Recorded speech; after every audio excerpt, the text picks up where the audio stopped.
What's going on, Flynn? Flynn was talking to me and was paying attention while I was getting everything going over there when actually really I was. It was a cool little 5 count. Oh yeah, I just said fuck it. I'm just gonna do what they do on all the other fucking live platforms and we're just gonna go. Well, you can light the fire. Yeah, and it's gonna take you a while to turn.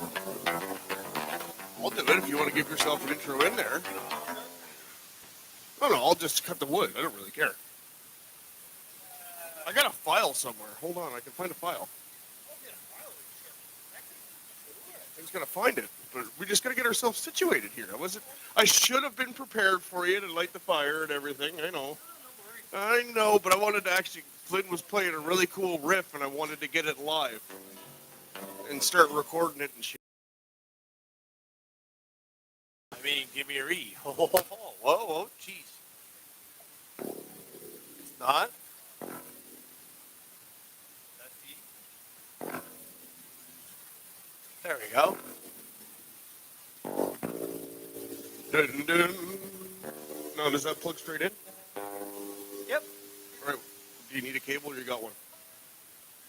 No, I don't have anything today. Shit. I know. Turbo. Well, I was. You were out all day. That's your excuse, eh? Yeah. Playing in the hay? Oh, working on a horse barn, and then trying to tailor some new custom tin pants. Before May? Before May? Working on the hay before May?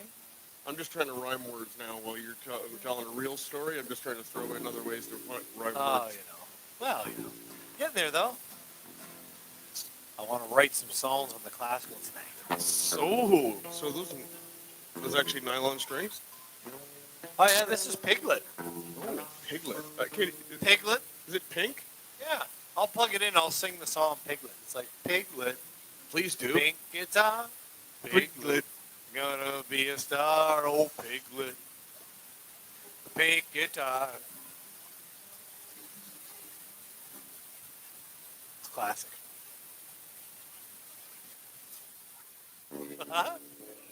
Oh, okay. Woo! That's a cool new setup, man. It's crazy. Live audience can't see. We got this huge ass TV in front of us, basically just watching a recording screen. Still, it's there. Well, this is all high tech. He's gonna change things, move things, get it all happening. Sweet.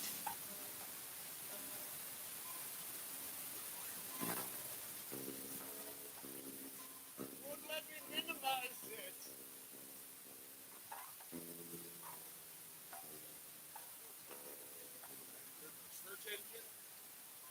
Professional.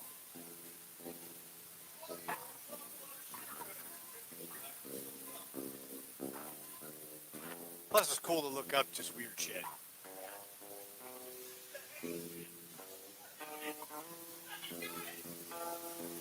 Totally hanging out.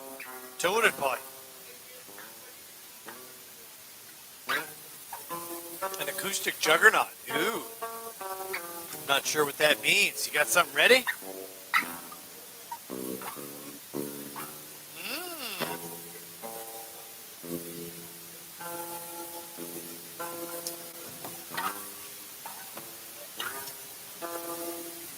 All right.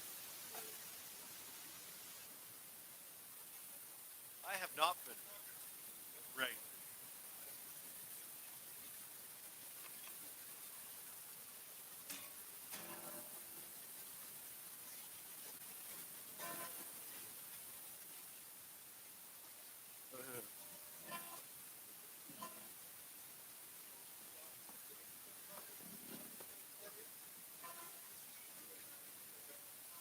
Exactly. All right, yeah. Can you give me a little more Dean, dude? Oh, you would be. You would be. Little touch. Beautiful. Much better there. Want to see if this thing's working? I don't know if I got it on or off. There's cranked on. Anything? I'll go the other way.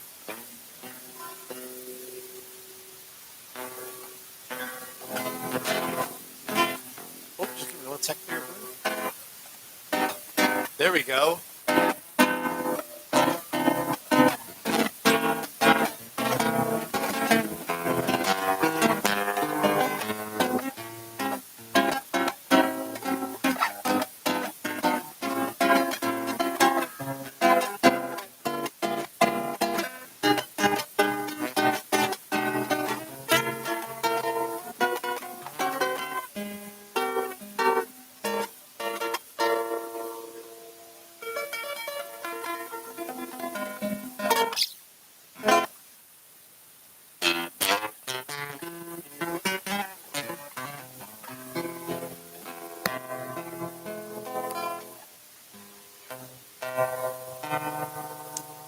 I haven't done anything on it yet. It's like Cars, Guitars, Boats, and Bars. I was going to change the name though. I don't know. I've never really used it before. Okay. Oh, then yeah, I do. I think. Yeah.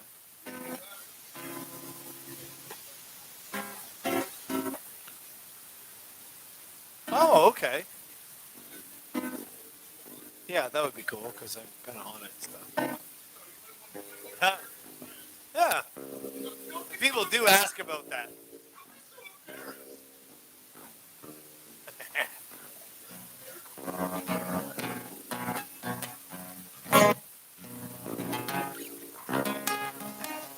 Well, scarf time.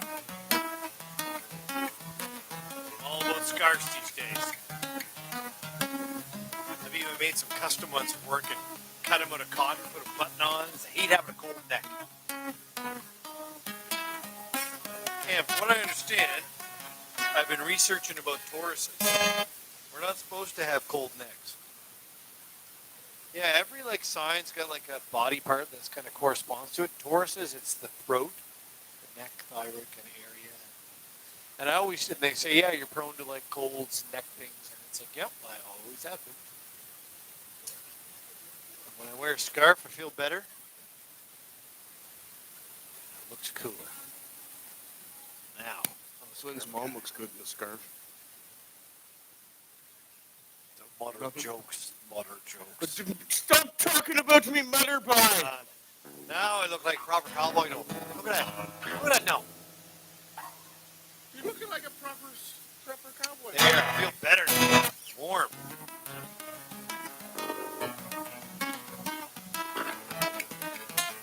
Here, I'll let you guys fire it up. We went on like a 40-minute jam in that key there the other day. Oh, yeah.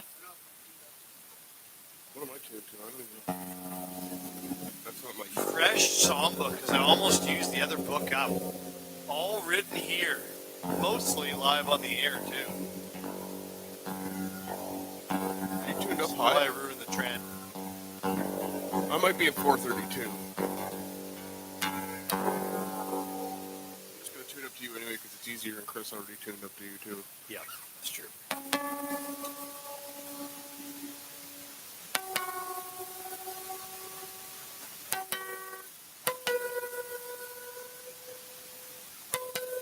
That's right. We didn't do any of this before we got on air. We're doing it all live as if you just walked into our garage and saw us doing it. Yeah, I'm writing the song, too, here. Oh,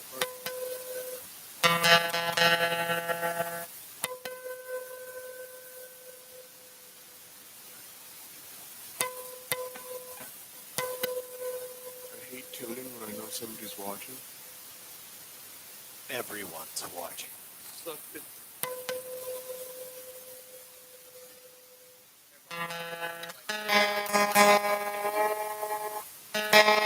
everybody's like, why hasn't he hit that note yet? Well, while you're doing that, I'm going to look something up. So you think it's the pink moon, right? I think. We'll look up what moon it is.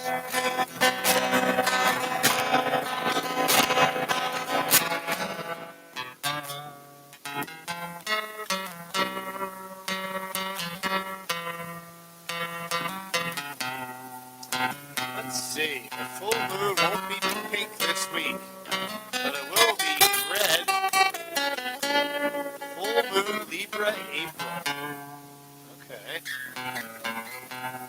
And it says here, a rare pink moon will light up the sky on Saturday. Okay, these are the top stories. Are we in pink? Today.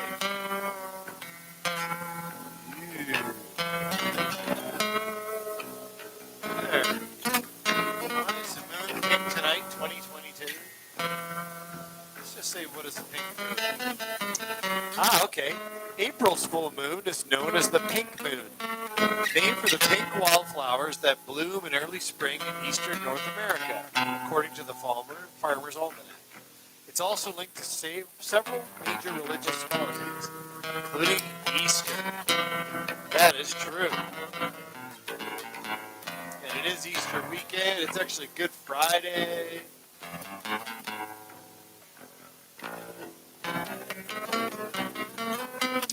Let's get the old Farmer's Almanac first. Oh boy.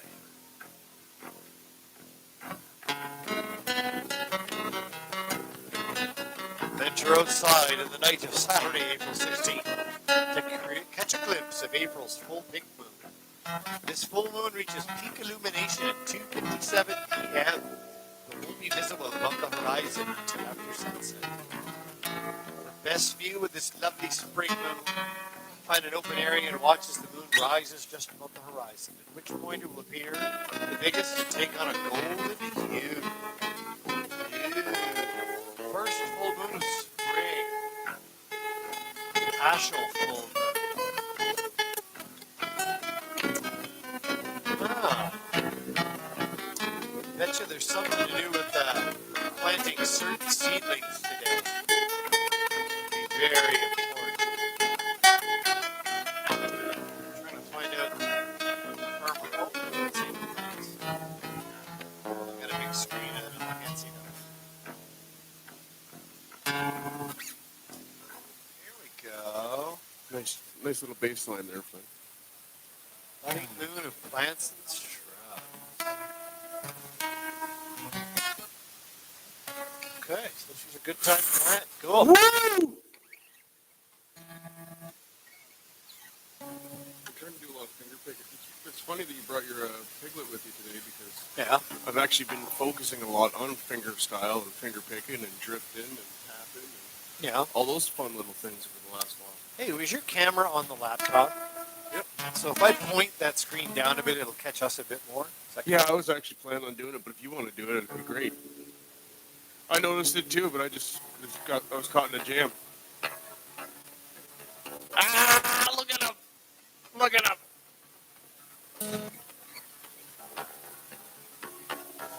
Oh, that's much better.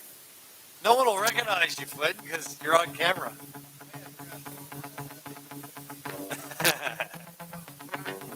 Bring us to two boys. I'll write us one.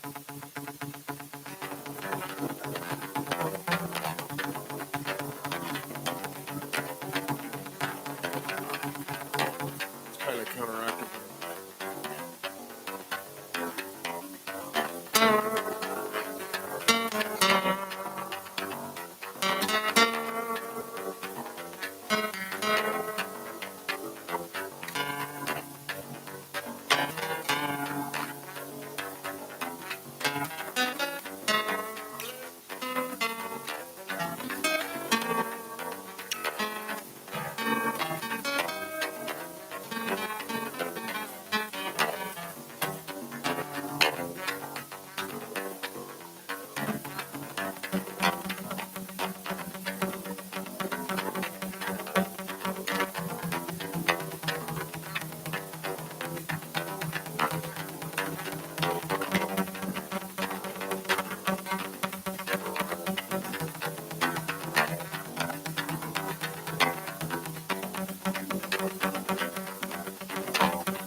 According to the Anishinaabe, this is when the fish come back from the spirit world to purify bodies of water and the creatures living in them.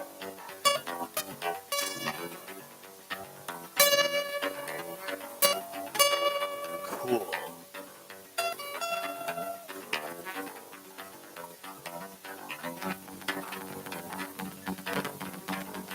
full moon in April brings frost. The full moon rises pale. Expect rain at the cross.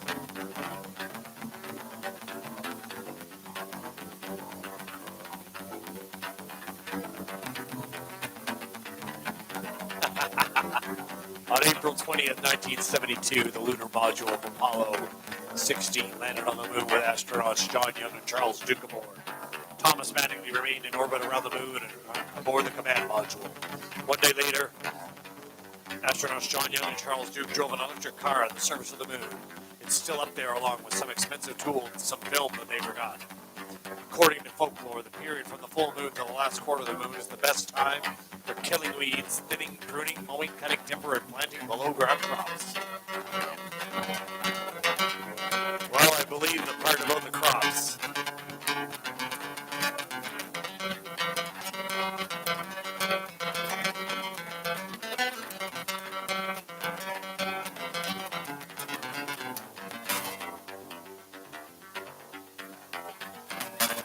The moon in the sky is as full as can be. They say it's the fullest on April 16th. 2:57, year 2022.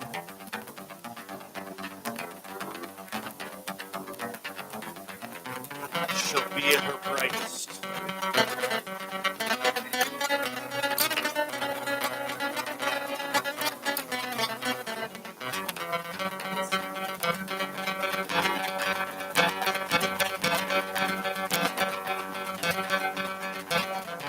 Rise just for you.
trance. I felt like I felt like it was a little bit trancy. I was trying to keep that just like they do with the bagpipes there, that little drone. You know how we like to do that. We like the drone. Picture some kick-ass drumming, bunch of toms. We need a drummer to randomly show. Oh wait, we had one here last week. We didn't even get him on the drums. Oh man, my pop filter. Where's my little piggy? Right there. Oh, My little tingy. where's my water? I left my water in the house, didn't I? We're all over the place, boys. But we're making our work. We are. Glenn. Glenn. Glenn. Bloody. Bloody. Jeez.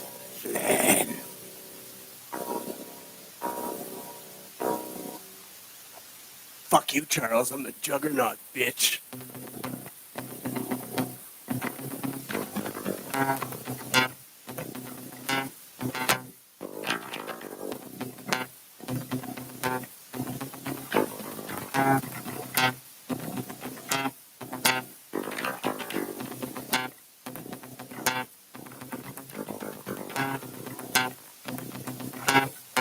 I'm the juggernaut, bitch.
No, I fucked it up.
Fucking find a way out of that.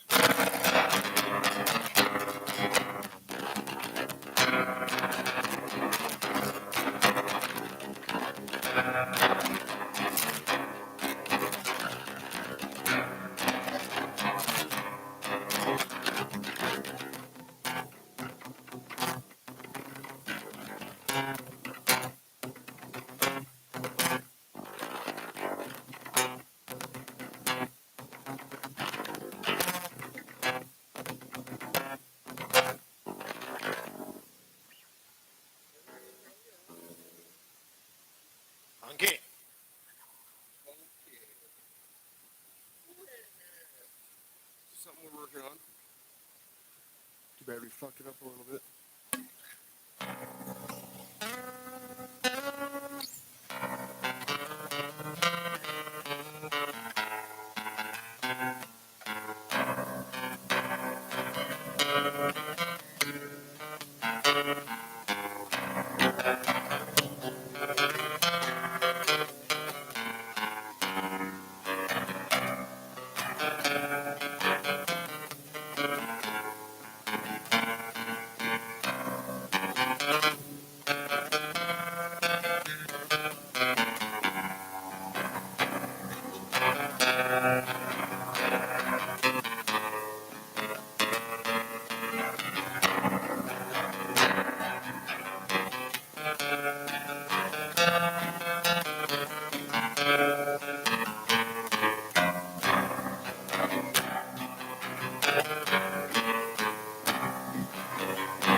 Oh, wrong tone.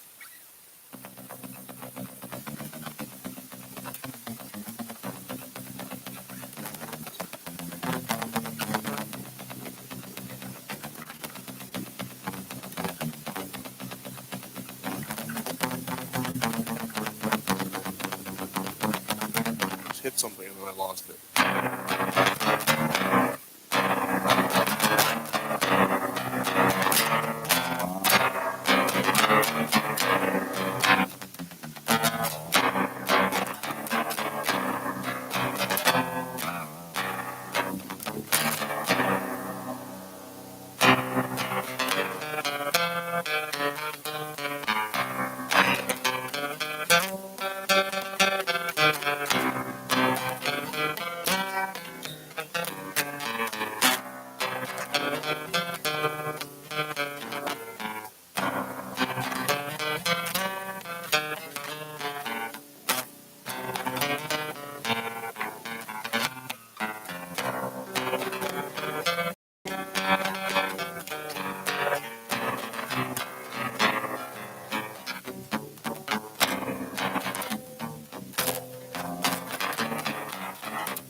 Neat. All right. How's your song coming? Pretty good. Just reading something about the spiritual meaning of the pink moon. Well, why don't you read that to us? We were kind of, me and Flynn kind of went off of wherever we went there. Well, there's a couple things, but let's see. I'll kind of paraphrase here.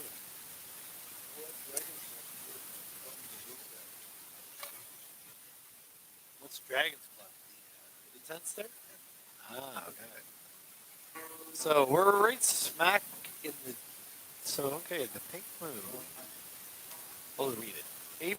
April is a special month in astrology as it's bookended by two powerful new moons, the latter of which is also the year's first solar eclipse. And right smack in the middle of everything is the April 22 full moon, which rises on April 16th and serves as the final lunation before the chaos of eclipse season commences. Also traditionally called the pink moon. This rosy full moon is said to catalyze harmonious new beginnings in our lives and help us clear away any imbalances that are disrupting our personal flow.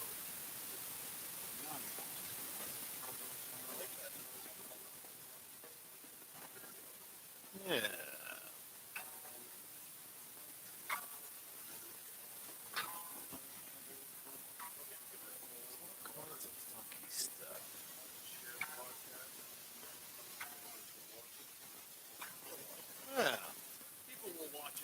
it's there for posterity. Is the main. It's there to keep us consistent and keep us going.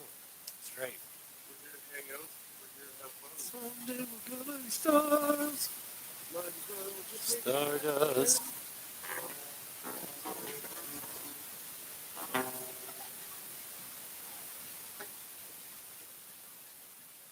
Yeah, so technically we're kind of in a Libra, it says.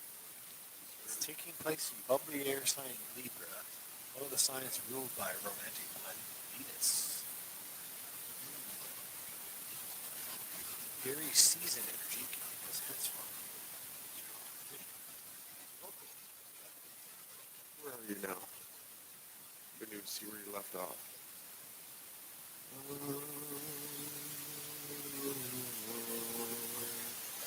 Are you just paraphrasing through, or where did you Yeah, just kind of going through Okay, here. see where you were. Swinging your dick around, eh? Yeah, it's somebody's right up, not necessarily want to go right off her. Oh, I'm reading a book about all this stuff. What's the there you lifetime go. alignment? Ooh. Fiery moon in Aries that took place in the beginning of the April solar eclipse in Taurus. Yes, there's supposed to be a solar eclipse coming. Yeah, That's I've been hearing cool. about that. The last time astrologically everything lined up the way that it's lining up right now, Yeah. Rome fell. Ooh. Just for a fun little fact for all of you guys, we're in that Hello. area where Rome fell. Whoa, Nelly. Astrologically, cyclically speaking, that is. Oh, I like it. I like it a lot. Well, there certainly is a lot going on, that's for darn sure. What's on the news? What's on the news today? Well, I heard the grapevine, Trudeau's up to some more shenanigans. All kinds of weird carbon taxes, anywhere from $1,000 to $4,000 if you buy a vehicle over a certain CC, basically a truck. So like a gas guzzler kind of carbon tax, which is kind of nasty. Considering they're giving you like thousands of dollars if you buy an EV, right? Because there's a What, something that they can shut off and take away from you whenever they want? yeah, an EV right now. If you buy a new EV, you can get like up to $10,000 off. Like there's $5,000 federal, $5,000 provincial in most provinces, and then we have you get deals on chargers and stuff. Do you want to know the funny thing about that? Yeah, Is the charging stations are run by gas. yeah, yeah. So, And the network they're cool. Don't get me wrong, they're fun, but they still would- got a lot of work to do on those chargers. Like they break down a lot. They have problems with the cards and have to pay for them. They're not really maintained that well. So to a lot of the gas stations, they're kind of an afterthought. okay. And that's kind of the attitude. They don't really push them as much. So, sometimes they're great. So a lot of people do run into problems, and that's something that can happen. So, yeah, I like they're the just idea. kind of there. I like the idea. I like the concept.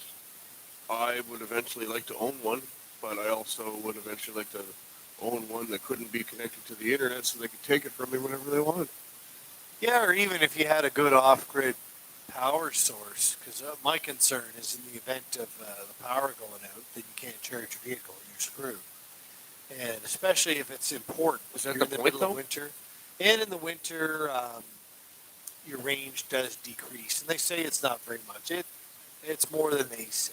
You got to take it all. Always. So, kind of like, oh, your car is going to be this good on gas. And then you actually drive it. It's always like, but in the real world, situations may vary. So, that's right. And that's like, you got to be realistic. You can't be pie in the sky just because you like EVs. You can't say they're just machines, just like any other thing. You can't take it personal. And we live in Canada, and electronic machines don't really work as well in Canada as they do everywhere else. Yeah, I mean, when it gets cold, you reduce your battery power. And the battery is the crux. Like, the actual electric vehicle side of it, the motors and everything, are friggin' wicked. They're awesome. Instant torque, tons of power, fun. You can peel they're fun to drive. They're awesome. Like, they're super cool. They go fast, too. Really Yeah. quick, too. Like, Yeah, they're awesome. 0 to fucking 60 in like a second. Oh, even just like, you should drive some of the Hyundai ones, and you can peel the tires. It doesn't matter how fast you're going. You just put your foot down, boom, you'll peel the tire. Like, it's awesome. Super fun. And I like the idea of the trucks. Like, we have a good EV truck, right? that you could be like on a job site using your power tools and everything to build the house before the power is ever hooked up. Like that's badass. But it's all the crux is, yeah, but how long does the battery last? How long does it take to charge? You know, like that is an issue. They've gotten better, but they got a long ways to go still, you know.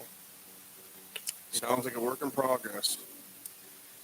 Yeah, and you know, like ideally, like if I was a homeowner or something, ideally, if you can have an EV, like even you're a little bit out of town here, but even then, go into town, do all your whipping around.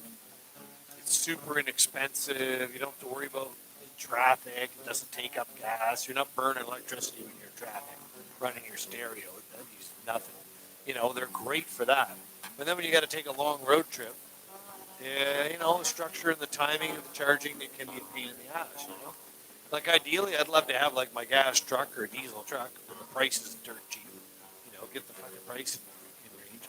And then have a little EV for whipping around, doing your errands and stuff. Be awesome. But Yeah, for just ripping around town and living in a city or something. Yeah. Wicked. Yeah. But travel, you are right. Traveling across country would be fantastic. The gas, you can just fill it up and then off you go. Fill it up and then off you go. Yeah. Charging, you gotta sit down, have some lunch. now they're getting better though. Like the new ones, the new Ionics and stuff are dramatically faster. But you have to have it has to have that level 3 charger. You know, they have to. And again, they're not as they're getting a lot better. It's getting better. But then they're pricey too, right? So it's this weird time, you know. Yeah, I don't know. There's room for both, I think. I agree with you 100%. Especially listening to you right there. That was pretty good points. Well, I was in the car industry recently for 2 years, so I kind of got into them. Hybrids are still wicked. They're wicked. I mean, because it's basically just having a super efficient gas vehicle. Because when you're going slow, it'll use the EV, and the EV stuff helps shift gears, and they're super fucking fast, too. Because, again, you get that little bit of torque. And they're really good on gas. They're amazing. So, right now, they're kind of the way. Because it's just, you get the benefits of gas. You can travel, you can go anywhere. You don't have to plug it in and worry about anything. You know? You can switch it over into EV mode. Yeah, if you want. Or, really, you're better off just not doing anything. Just let the car do what it knows it needs to do. It'll switch when it needs to. You know, it's fun to put it in EV mode and drive kind of slow. But when you get to a certain speed, it kicks into the gas. Because the idea is it's trying to be as efficient as possible. Okay. Well, I'm not. Why don't you explain how the EV or the hybrid cars actually work? Okay, so You work at a car Yeah. dealership, or you did? and my first brand new vehicle was a hybrid. I had a Toyota Highlander hybrid. It was awesome. So basically, if you're going really slow, you're driving in a parking lot. Most of the time, it's in EV mode. So you're just running the little electric motors, and it'll move you around, and that's it. But when you got to a certain speed, like mine, generally around 30 kilometers an hour, the gas engine would turn on and kick in and help you go. But like when you take off at the line and you just put your pedal down, that EV will just kick in and throw you with that instant torque. And again, the gas will kick in. And then when you're on the highway and you're shifting gears, the EV is always kind of like helping to make a smooth transition. So it's this little nudge that's always helping it all the time. But you really notice it at slow speeds and stuff. But as a result, you know, when you're in traffic and stuff and you're driving around downtown, half the time your engine's not on. Because, you know, if you're going like small city blocks, you're not going that fast. Yeah. So you'd be driving around in EV mode all the time. Now, there's also plug-in hybrid electrics. Plug-in hybrid electrics are a hybrid vehicle that you can switch to full EV. But they usually have a limited range. They'll go like 100 kilometers, maybe 200 kilometers. Usually it's sometimes even less. And the idea is you could be in full EV mode, the engine will not come on. You'd be, again, doing all your town kind of stuff, full EV, but you only got a limited amount of power, full EV. And then it'll switch over to hybrid, right? And then it'll go back to hybrid mode. So basically the EV will kick in once in a while. But you can plug them in and charge them, and you could run. So say in a small city like Fredericton, it's not that big, or, you know, if you're not going to do a ton of driving, theoretically, you could be driving your car on EV for a couple months until you leave town. Then all of a sudden the hybrid will kick in. So they're gaining a lot of traction too. That sounds like a good, Sometimes- especially with, like, it would be good for like me, whereas I live so far out, then I would burn gas Yeah. going in. Yeah, you'd be But on then the once I- highway doing your driving, then the minute you get into town, you're like, ah, fuck it, flip to EV, Yeah. and you just wouldn't burn any gas. You do all your running around, and then you don't get that what they call range anxiety, which is in electrics. When you're getting low, you know that it's going to take a while to charge this thing. So you just wouldn't have that because you're like, oh well, I used all my battery. I guess I went a little further than I thought I would. And your alternator- Whatever, you flick over to gas and you're good to go. And your alternator could probably charge the battery too, eh? On the hybrid, on the plug-in hybrids, they're a little different. I don't think they do. Okay. They might. I'd have to double check that. Because that would be a neat little feature where you could basically just charge your battery while you're driving around on gas. They might. I know that's how hybrids work. That's why hybrids, you never plug them in because they're always charging, themselves, that type thing. And they also, just like EVs, when you hit the brakes, half the time it's not even your brakes engaging. It's putting the EV motor in reverse to function as an alternator. So that's why EVs, when you're going downhill, they'll charge the battery a little bit.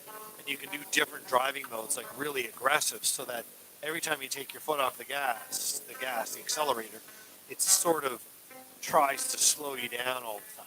So if I'm downtown in a city thing and I'm stopping in traffic, I'll put it on the highest resistance, so that basically every time I take my foot off the gas, it puts it in reverse, starts to charge it a bit, and it stops you, slows you down really quick.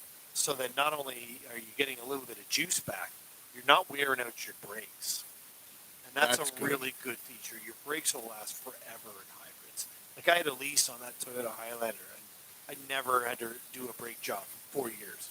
They lubricated them, that was it. Really? Yeah, because it's just the EV goes in reverse and does all the braking for you. Because it's always trying to charge the battery. Yeah, so with EVs, the same thing, the cost of ownership. And that is one of the benefits a lot of people don't think about, right? It's a lot less wear and tear and stuff. But it all comes down to, but is that battery, how's your range? And so that's the thing. People are trying to compare it to gas cars. And it's kind of like I would always say, well, it's not. Like if you're driving long distances, maybe the EV's not for you. You should get a hybrid. Like just simplify it, right? But if you're like a lot of university people who work there and city workers and stuff, they just want a commuter. They want it to last forever. It's like, well, that's a great choice. You can trickle charge at night, once a week, go down to the supercharger, or once or twice a week and do that. And lots of my customers, they go all over the New Brunswick and the Maritimes, and they do road trips. There's little apps, so you plan out your trip, and it becomes kind of fun. They tend to go there. But if you're kind of like, you want to go off-road, you want to go in the backwoods and stuff like that, it's just not the car for you at this point. No, I would say not. But as the batteries get better, then they will be eventually. That actually all sounds really outstanding, I'm not going to lie. Yeah, it's very cool, Thank you for the information. Yeah, no I'm grateful problem, for man. the lesson, because I actually did not actually know the details of how it Yeah. would work. I had an idea, like everybody else, maybe, Yeah. and would think about it if they think about it. But Yeah, that's kind I of didn't my really know. little nutshell spiel on EVs. so leading off of that, Yeah. so tell us about your, tell us what you do on Thursdays. Oh, yeah. Tell us what you do My on buddies Thursdays. at and Fredericton Hyundai. Give yourself a plug. My buddies in Fredericton Hyundai called me up. We do what's called the Kona Cafe, and that's one of their cars. When you go to a Hyundai dealership in Canada, they have these really nice coffee machines. Because, of course, when you're going to buy cars, you should always get a nice coffee and relax, right? And they always have a picture of a Kona, and they call it the Kona Cafe by all the coffee machines. So the idea was we got kind of sponsored some banners from Sirius XM, and we got some radio advertising. What we're doing is I play live music, whether it's instrumental this week, and I'm singing a bunch too. And I kind of just play acoustic, no PA, nothing. Because dealerships are great big, and it sounds great. And, people are working on a deal or something. You don't want to disturb them. And then we're taking food bank donations. So, yeah, it's kind of fun. So let's try to do some promo for the boys and raise some food for the local food bank, and, yeah. So it's kind of fun. That is also outstanding. I commend you, sir. Well, thank you very much. I appreciate that. So all of you people that want to come out and support Chris and watch what he does. Turbo Nation out there. I know we probably can't even use that. Yeah. Oh, That that's sounds right. like something that everybody else uses. Well, they used to call me Turbo at the dealership. That's where I got. Well, we're that calling you nickname, so- Turbo. Well, I don't think I there can it use is. the Turbo Nation because I think Sirius XM actually uses that. Oh, they probably is somebody's radio station. Because They won't mind. They gave us a couple banners for the show. We're helping them out too. for those of you who don't know what Turbo is the channel on Sirius XM that plays all of the good old new metal, the 90s and 2000s. Okay. That's what I mean, Turbo Nation. So I'm going to plug that out there if they, Sirius XM wants to check us out over here on Morningstar Entertainment for the truth in our Right. music. Yeah. We're going to throw that out there. I don't really know if you want to do it over here. Well, yeah, it's been cool. Kind of inspiration to get my solo show going, and get some. I was watching some Tommy Emmanuel to get me pumped up. I still know Tommy Emmanuel, but working on the whole fingerstyle thing. I might bring the classical this week. Have a little fun with it. Well, I think it's time for you to play too now. Well, I almost got one written. Oh, you're waiting. You haven't finished writing it yet. Well, I got 2 verses and I got a chorus. What's it about? Pink Moon? Yeah, the Pink For your Moon. pink guitar? I kind of wanted to do a waltz. So I was listening to some Smiley Bates on the way in. I got a CD player in my old truck, so. Oh, man, I've Smiley. been thinking about it. I don't have a CD player anymore. I know. Even the disk drive in my computer over there doesn't work. Jeez. Even there's no CD drive in the laptop that we're recording this on. Oh, man, that's it, eh? I literally have, even the one in the house doesn't work anymore. Well, I got one on my truck now, so that's it. You I got all lucky duck. kinds of local ones and old ones, and I saved a bunch that got I got 2 fucking. they got buried in a flood or flooded out. One time I had them stored in a garage. Of course, the CDs are fine. They just need some good soap and water. All the covers are destroyed, but Actually, I that's kind of a want lie. to save them. I have my Blu-ray system that'll probably play CDs. Oh, there you go. Yeah, So probably. I can't play CDs. I should There actually you bring go. that out here. It's got a nice little surround sound system with it, but we got There you even go. better. We got better than what I got in the house. Yeah, we got the PA going on. She's sweet. And she likes to blow thereby. Yeah, man. So I've been listening to stand-up comedians for the last couple of days because I've been Oh, needing my. a little bit of a laugh. I've been feeling Yeah. down. And how's that been treating you? It's actually been pretty good. Good. The Listen- laughter's good. Listening to Bill Burr and Joe Rogan and Tom Segura. Okay. I've never heard Rogan's comedy, which is funny. I've never heard his show. It's actually pretty good. Yeah, Not even, I shouldn't say it like it's actually, but he's fucking Joe Rogan. it's funny as hell. But it's like he does this one bit where he talks about how Bruce Jenner got turned into fucking Caitlyn Oh, yeah, Jenner yeah, or whatever yeah. her fucking name is. And she's pretty cool, actually, because she's like, yeah, this shit's got too far. Yeah. She's like a pretty cool chick. Well, you Dude, know, whatever. it was whatever. Anyway, we won't go down that road because anyway. So he does this little joke about how the Kardashians got him to turn, and Okay, yeah. I don't really want to do it unjust, but the premise is he's sitting there and he's pretending like Bruce is sleeping, and then he gets in like a pterodactyl, like a. And he uses the stool and he fucking throws his leg up there and he goes, Bruce, one of us, Bruce. I don't want to be one of you. You're one of us, it's okay. Gets fucking right into it. It's pretty fucking. Then he talks about his daughters and shit like that, being a dad and shit. Right. It doesn't do me justice paraphrasing it because I don't remember any of the jokes verbatim. Yeah, and it's tough. Sometimes with modern comedy, there's so much of the character. of the But I do comedian, recommend going on Netflix and giving them a watch because I sit out here in the garage and this is where I watch my stand-up comedy on the Sure, big why old not? TV there. Y'all can't see the big-ass TV we got as a monitor now. Now it's warming up. It's getting nice out. It's a How did- little cold, but How to work with the pink Oh, Floyd read that. I'll energy. try and get the last verse here. In addition to the Piscean union of the lucky Jupiter and the elusive Neptune, the lover planets Venus and Mars are also in water sign Pisces. It gets complicated, man. I'm reading a book on. That's It's a- called The Only Astrology Book You'll Ever Need. And I'm trying to. There's so many different That's a farce. things. What? The only astrology book you'll ever need. I think I've come across that one too. You mean the book's a farce, or the idea that that's the only book you'll ever need is a farce? That's the first. I like that, dude. But it's so far it seems like But a pretty good introduction. Oh man, and not to cut you off, but I got to tell you a crazy story today. So I want to do my astrological chart, and it helps to know the exact time of your birth. Yes. So I was hanging out with my mom and dad today. You know, I got a day off, Good Friday. I thought I'd go say hi to them. It was a lot of fun. We were carrying on and stuff. I made a wicked stew for them. I can still cook a wicked Irish stew, man. I'm awesome. Oh, nice. that. I did a nice beef roast today. Dude, I made a Slow beef cooked it roast, and everything. and I had some bones in the broth, and I was like, you know what? You guys You want me to didn't. make you a stew? You didn't. So I took the broth and the bones, and I just let it boil for a while. Yeah. And I cooked it right down. Took the pot, chopped up an onion, a little bit of butter, browned it. Then I threw in the broth, my chopped up carrots, and then some celery with the onions. I always do that first. I threw the broth in, brought it up to a boil, and that's when I throw in the carrots and turnip. And while that's boiling away, then I peel the potatoes that I threw some meat in from the broth. I peel the potatoes. When they're peeled and chopped up, I throw them in. And while that's still boiling, then I chop up the cabbage. Throw the cabbage in last, and put the lid on for 10 minutes, and you have like slow cooked but fresh kind of made stew in under a half hour. And it's a quick little classic of mine. Oh, How to get like a that sounds delicious. yeah, how to get like a slow flavor stew really fast. So I pulled up a birth chart calculator. Oh, jeez.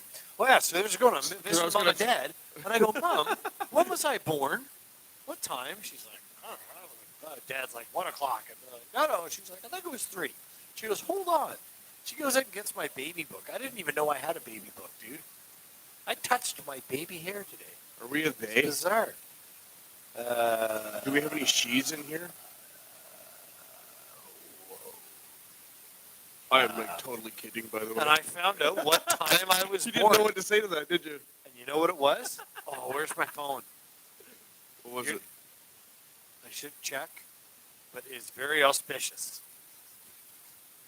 3:33. I believe it. How cool is that? That's fucking amazing. Especially because you got me right into numerology, man. Good. I love it. 333, buddy. Let's go, dog. Dog, woof, woof. So he's looking up his birth chart here. I'm gonna pull it up. I know a lot of the information on birth chart and I actually have it in an app on my phone. Oh, wow. I, Cool. mean, I am pretty proficient in this. Just not as good as a Just thief. saying. Just not as good as a witch. But I learned from witches. When I was born, I think it was around 6:55. So my mom showed up on my birthday while we were getting the kids ready for school.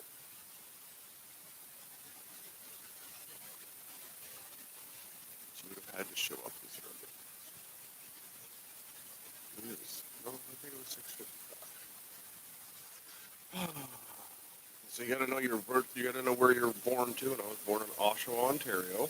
Okay, puts it all in. For all the stalkers out there Get that your want to location. know where I Not was born. Oshawa, Minnesota. That's just Canada. No, I know, but it's got Oshawa, Minnesota about it. Turns out, never been to Minnesota, but they talk like that, I guess. They get a. Oh fuck! I thought I almost had it. They get. Don't you know? Don't I got. We met a couple from Minnesota when we were in Oh, yeah? Jamaica. Me and it, Air, the ex. I'm sorry, I shouldn't have said it like that. I'm a little bit peeved at her, and we're not gonna get into that on the line. But I'm over it. No, best to Remember- leave that. I think. Well, I'm gonna forgive her, and I'm getting. I've been told that I'm getting a PhD in forgiveness. Oh, well, there you go. That's a good way to think of it. Because I've been doing such a good job at just not freaking out at her over this whole fucking ordeal that we're going through. Right. And there's things that got to be burnt, and maybe burnt, or maybe just put in a storage locker. I've decided to. I don't know. What do you think? But what? Actually, we probably shouldn't discuss this online. I almost got into a big personal conversation with somebody not involved in the situation on a public platform. Yeah, best boy, that one. We shouldn't do that. Introduction to your birth report. Follows is the natal chart information as well as the interpretation of the positions and aspects of your chart. So what a birth chart is when you were born, wherever you were born, it's a picture of the sky. that was above you at the moment of birth. And the reason that's important is because that depicts the energies that were involved in making you. And everybody's energy is always unique because the sky and the energies are never flowing exactly the same whenever a human is being born, unless they're being born at the same time. It's the same every 4,200,000 years. Does it say that right there? No, but I read that in the book. Oh, okay. Which is pretty cool. See, like I said, the book's got information in it, but there's more things that you have to learn by doing Oh yeah, than just great, reading. great, right? great entry level though. But maybe it is the only book you'll ever need. I don't know. Yeah. I've never actually read the book all the way through, I think. Oh, okay. But I've read variations of said things that say the same thing. I always read all my own science stuff first, but I'm gonna eventually go through them all. I'd like to learn some of the other. Okay, so let's just read this for the people so we'll know what a birth chart is. Especially for the dudes out there that have no idea what a birth chart is. For all you women that are watching, yes, we know. For all you witches out there, we know you know, and we're going to fuck it up. So please, give us a break. We're a couple dudes here, all right? 3 dudes sitting around looking at a computer screen explaining to other dudes what astrology is. So, fuck you. Just kidding, we love you. Teach us the real ways later. Anyway. Unless you're one of them full of shit ones, then you're looking at the internet too. If you think... So don't get all high on your broom. Yeah, if all you do is look at crystals because they're pretty, then they'll come over here talking to us about the sky. They are pretty. They are pretty. And they help you with your energy, or at least a way to focus your shit. Yeah. Anyway, with this report, you will find the positions of the planet in your natal chart and sign. The most personal of these are the sun sign, the moon sign, Mercury sign, the Venus sign, which is your love sign, and the Mars sign, which is the planet of war. Most people already know their sun sign, so you would be a Taurus. Yep. I would be a Scorpio, and Flynn is a Pisces. If your time of birth is known, you will also find out your ascendant or your rising sign, as well as the position of the planets, the houses of your chart. Additionally, aspects between the planets are listed and interpreted. That sounds like a bunch of mumbo jumbo. It's not a bunch of mumbo jumbo though. It's just a lot of verbal diarrhea for all you people out there. And I know I mumbled my way through it, but whatever. Okay. If you don't know your birth time, it's harder to know your ascendant or your rising sign. Mine is I'm a Cancer rising. I just know that because I've done this before. Aha. And my moon sign is actually in Cancer as well, so I'm like 100%. I'm like almost 100% water. Cool. If the birth time is unknown, we cannot know the assessment. I just said that already. The natal chart shown here. Here's an Aries chart. In this case, wait a minute. They're not sending me mine. This is just a good example.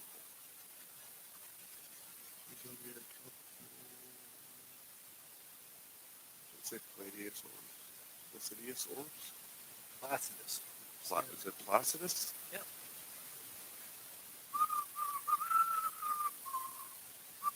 There's all kinds of houses and stuff too. Oh yeah, okay. That's just an example of an Aries chart. Okay. I got confused there for a second. I just wanted to see what was going on here.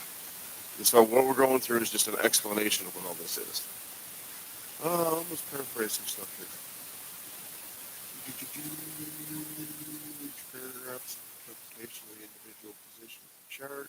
It's basically all the planets and all of the stars and all of the prominent things, and Right. it's just they're in certain houses, and everything looks like a big wheel. It's supposed to look like a big wheel, even though it's a chart here. Why is it saying I'm in? Yeah, my moon's in Cancer, sun's in Scorpio. But Mercury is in Scorpio too. Well, this is my chart. Okay. I am blind, and I didn't really know. So dog. So let's go through the chart. We don't need to read all those paragraphs. If you guys want to go read the paragraphs on things, go do your own chart, and you'll have the paragraphs in front of you. All right, so I'm a Scorpio sun, a Cancer moon. Mercury is in Scorpio, so the planet Mercury was hiding out in the constellation of Scorpio when I was born. Hey, look at Uranus. Oh, it was in Scorpio as well. Uranus is in Scorpio. My Venus is in Capricorn. Mars was in Virgo. Jupiter was in Libra, and so was Saturn. Libra is the sign of justice, just so everybody out there knows. Okay. So whenever it's like the scales, right? Yeah. Scales of justice. Capricorn is what's known as the sea goat. Scorpio, obviously the scorpion. Cancer is the crab, right? All water. Well, that's air. What else we got? Neptune, Uranus and Scorpio, Flynn.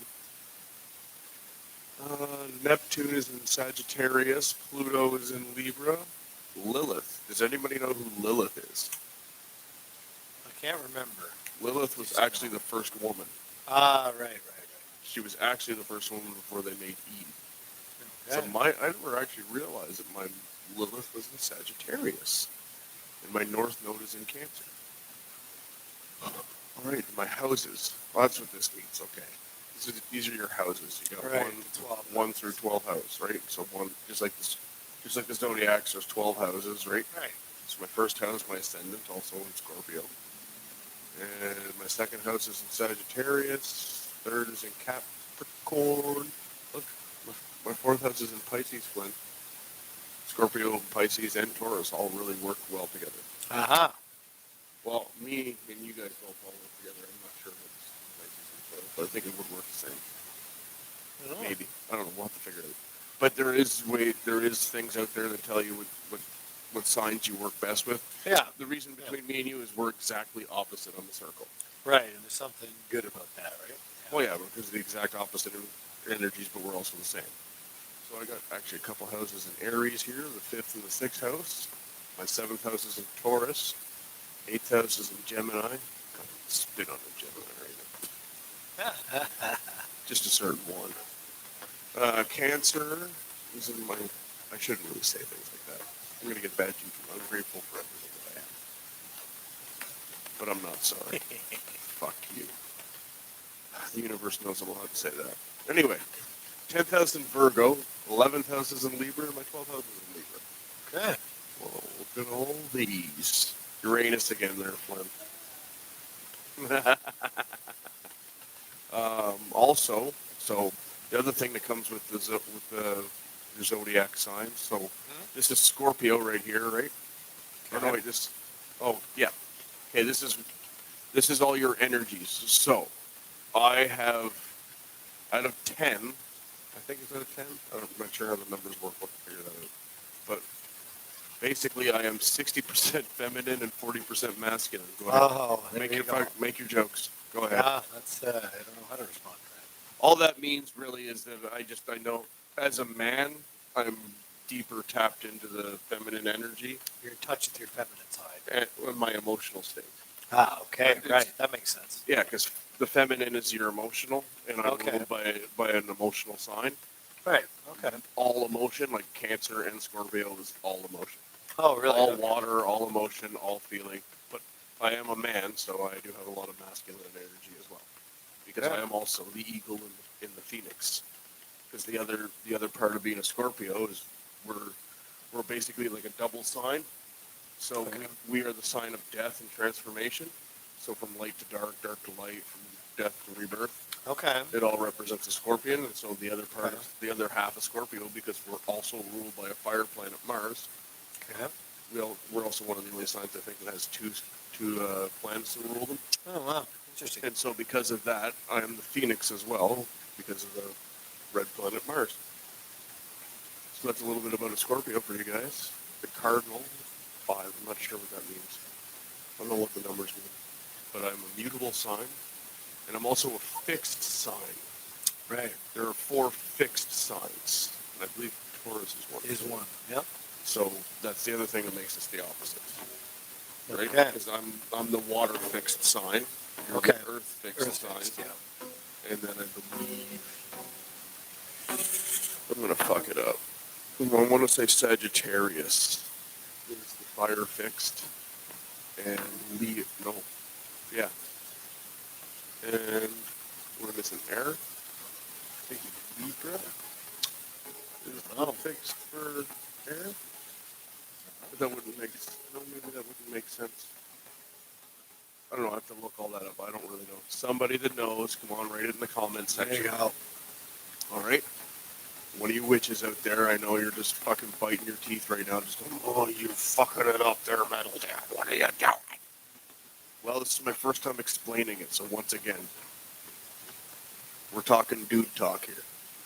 I don't mean to shuffle you off because you're not even annoying me. You're telling me how to do it properly, which I guess is kind of annoying. Which is annoying, yeah. I know you're right. I mean, fuck. I'm trying to do it, but you gotta let me figure it out. I can't do it your way yet. Fuck off. I know. Shut up. Shut up. Voice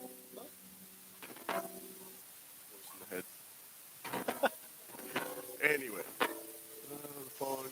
Okay, the next one shows next chart table. My eyes are not wanting to fixate on anything here. Planetary aspects of your natal chart, interpretations of these factors are found below. Okay. Okay. I don't know how to read any of this. I do have to learn how to do this, though. I know, you're all over sitting in the TV land just looking at us scroll through here like, why aren't you saying things? But Flynn's over there harmonicking. I'm trying to rate this last verse. And he's trying to light his last light. So the sun was in conjunction and trine. I don't know what trine means. The north node at 1 degree 20 minutes at a value of 75. Yeah, that's about how my brain feels right now, Flynn. Yeah. That's exactly right. I don't know what any of this stuff means. Thank you It's for wild. doing that for me. So let's actually read this paragraph then. This is the aspects. Okay. The following table shows the planetary aspects of your natal chart. Interpretations of these factors are found below. The numbers instead. The numbers listed under Oh, the column fuck. value serve as a relative rating system for each aspect and are determined based on the planets involved, the aspect type, and the orb of influence. Negative values suggest more stressful or challenging influences, while positive numbers show more flowing, easy energy. I do suck at reading things on the fly. I really do. I actually have to read things like 4 or 5 times because I'm dyslexic. I was always good at reading like that. This is a wide table that requires the scroll right on the screens, or smaller screens. See, I didn't even read that properly. This is a wide table that may require you to scroll right on smaller screens. It's just teeny tiny. It's just a little teeny tiny one, but we don't have a teeny tiny one. Okay, so. Speak for yourself. Woo!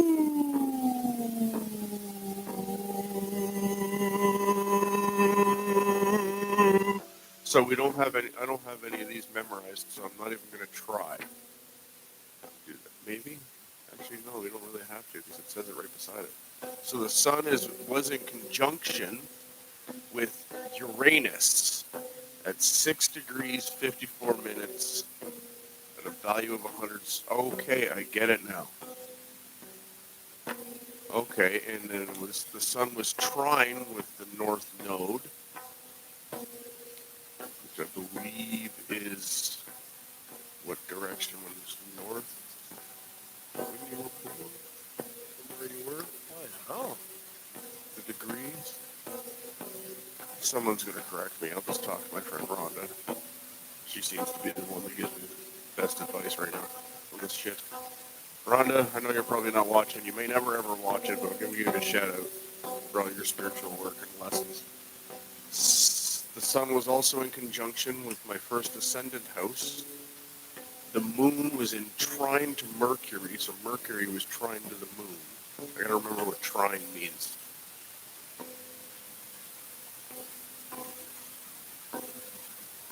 Fuck it, let's look it up. Trine. Should I put in definition? Probably.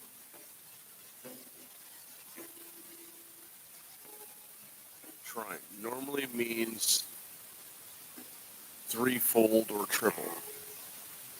In astrology, it means being in a favorable astrological aspect of two celestial bodies 120 degrees apart on the chart. Trine generally relates to the flow of the planets and the harmonious angle of the sport. And it's basically like a triangle. Okay. Huh. Well, then, now we know. Now we know what trying. Should we look up conjunction now? Conjunction means? Every time I hear the word conjunction, I think of the conjunction from the Dark Crystal. An ogre going, conjunction! Remember that? No, I The don't. great conjunction! Conjunction. A word used to connect clauses or sentences. Oh, okay. Oh, it's an example, and, but, or if. Okay. Here, we don't have to do this. I don't know why I was looking for little definitions. Okay. First up, we start with the beginning. If two planets are extremely close together, it is literally the exact same place in the sky. We will notice that these planets merging their energies intensely in conjunction. Okay, so basically they're like when the planets are right in line with each other. Right. Shoot, I knew that, yeah. Well, Just couldn't think of it.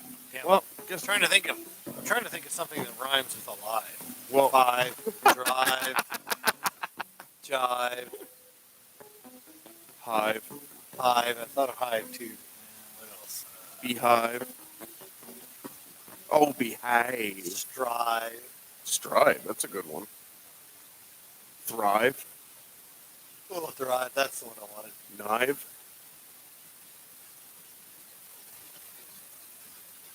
You jive ass turkey. Last time I heard that, it was Beyonce Knowles saying it to Austin Powers. What you doing, you jive ass turkey? Now it's my time to thrive. Oh, yes, semi-pro. No, you can call you turkey. He called you a motherfucker. Motherfucker. The following table shows position of the letters.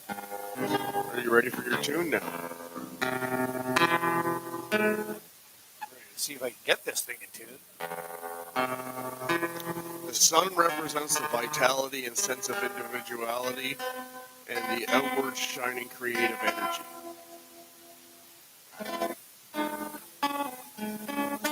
Sun in Scorpio.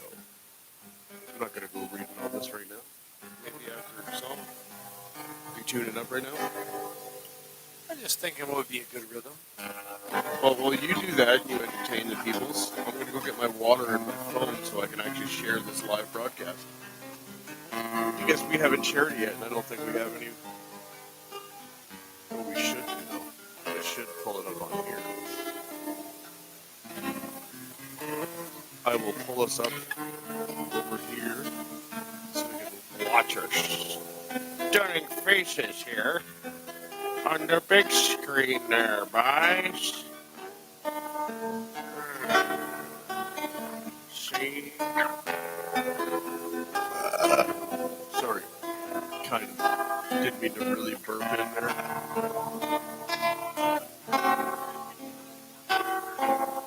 Should probably mute that just in case.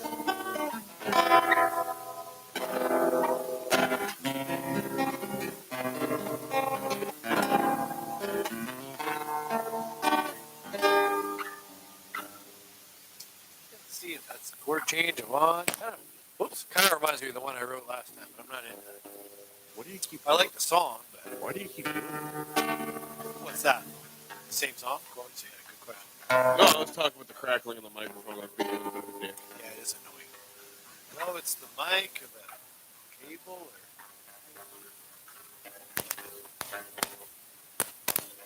I think it's a connection to the. It's an active mic, so it's got a lot going on. Right? Yeah. It's a hot mic.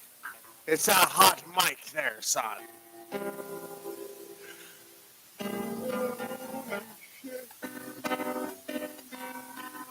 Okay, good. I'm glad my I had a massage earlier, and That's nice. I got some pretty. Well, it is nice, but it's not nice because I got so many deep knots and my back is so fucked. Right. And I was actually doing work on my lungs because I'm short of breath right now, which I learned a lot of things. And if you watch the documentary, Watch the Water yet? No, not yet. Have you heard of it? Yeah. Some pretty interesting stuff about snake venom and poison. How the vaccine might actually be snake venom wrapped in I it. heard some rumors about that. What was it? It's snake venom wrapped in hydrogel, wrapped in a spike protein. Oh, yikes. That's the blood clots? And apparently, nicotine stops it. No, I'd heard that because a lot of people, yeah. I'm not going to start smoking again. Like, no, fuck that. I'm not going to start vaping because You can get niacin, which is similar. I worked hard to get off of nicotine. Some interesting things came out. Now, I'm going to go get my phone so we can share this, and I'll be back. This could work. You do you. Now I gotta come up with another chord change. Let's see. We got the B to A. So we're kind of in the key of D. Let's go to the G.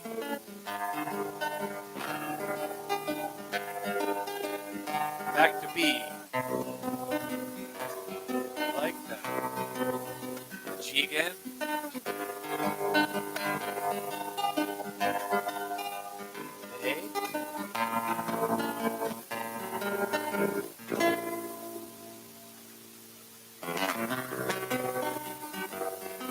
Might work.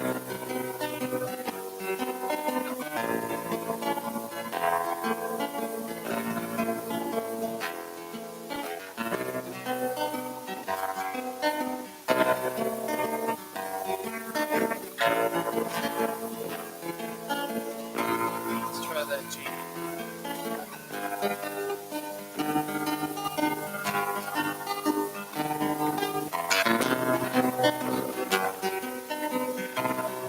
This time we'll do G to A.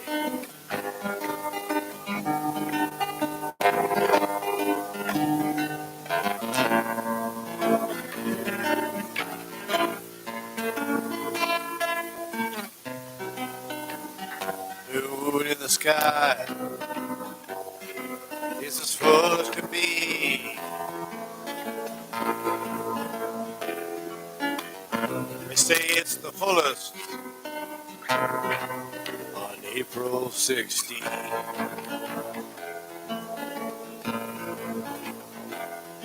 At 2:57 in year 2022 should be at her brightest, rise full and true. It's the pink moon tonight. Let's go right to the G. She's full and she's shining heat, and she's bright. Ooh, I like that. It's such a lovely sight. It's a pink moon tonight.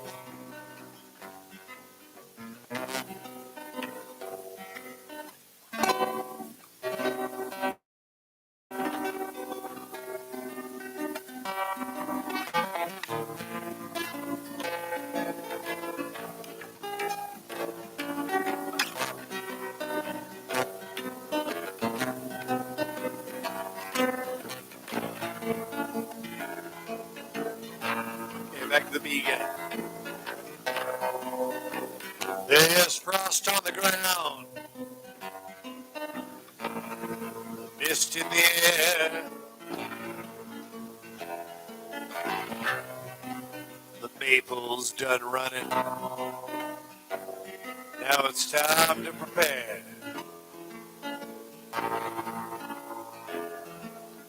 Seedlings need planting, compost to turn. The woods need a trimming, and there's fire to burn. It's a pink moon tonight. She's full and she shines, shining bright. It's such a lovely sight. The pink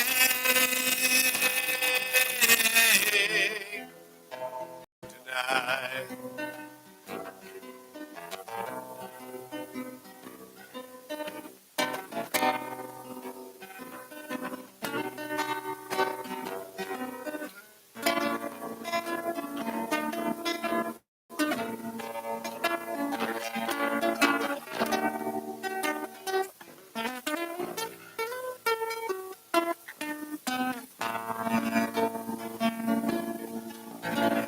Back to the beat. It's the month of Bobby. Taurus am I. Stubborn as hell. Loyal till I die. Born in the spring. I saw him come alive.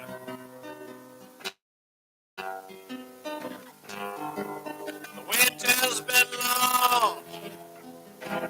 Now it's my time to thrive. I think I did that wrong. Shit. It's a pink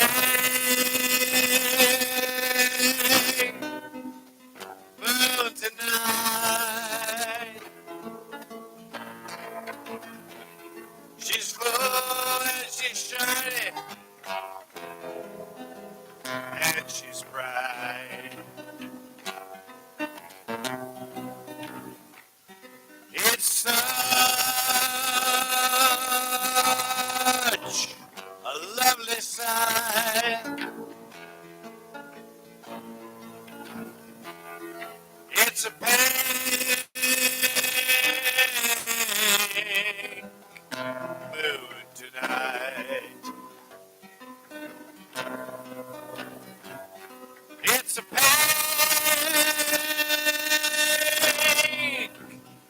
moon tonight. She's full and she's shining, shining bright. It's such a lovely sight.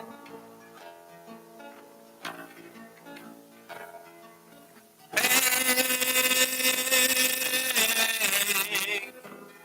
moon tonight.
Not sure if that's a complete Pink Floyd ripoff or what. But I don't know. Especially that chord change. Yeah. Missed it. Good work in progress, though. It's coming. Sorry, I had to make a tea and go to the Voila. bathroom. Oh, Hannah's here for her weekly TikTok video. She Oh, wants to boy. show me. Geez, you brought a posse. Oh, geez, there's a whole bunch of metal kids.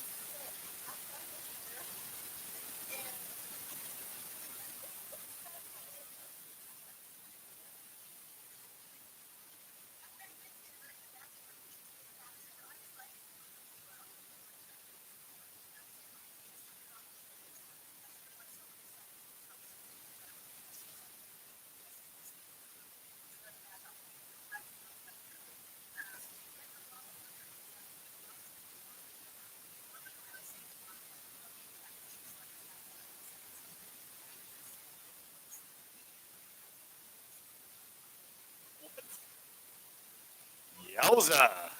Holy shit. That was a lot to follow. The giggle and gackle and cackle of gals just boats it on. And off just they like go. that. There goes the teenagers. Out the door. I think my headache is from being dehydrated. I did work out today, and I did have a Oh, yeah. a massage. Gotta stay hydrated. Well, the energy of the full moon, man, I have been energetically drained for almost a month now. I Really? think I've been Yeah, that sounds about right. I've been really messed up. Like no motivation, no drive, no anything. But I got my veteran farmer shirt on here in the great place of Russigonis, New Brunswick. Wait, I think he's in Beaver Dam. No? Norton? I don't even know.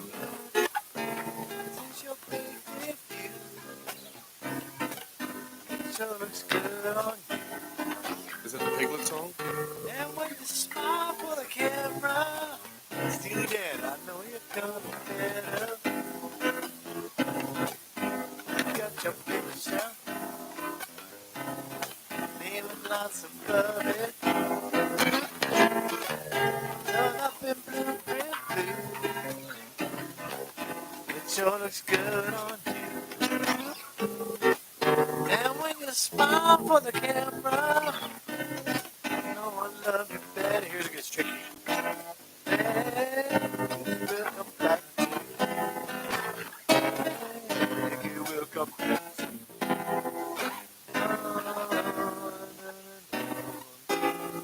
I forget how that goes. Shit. It's a cool little. That's Peg Steely Dan. It's got a funky little. If I remember correctly, at the beginning of the podcast, you said you had a song about that guitar Oh, yeah. or the story. I never did finish it. Yeah, the story was I used to teach on this classical guitar, and it was pretty cool. I was at Long McQuaid at the time, and I'd always go in, and there was this pink classical sitting there. It's hard to tell in the light, folks, but this is a pink guitar. It's really pink. And kind of like an off Pepto-Bismol kind of thing. And I have another guitar called Pepto-Pete. Okay. Well, my cowboy colors. Well, this is Piglet. The story goes, I used to go in and I'd play this like whenever a student wouldn't show up or something, or I had a little break.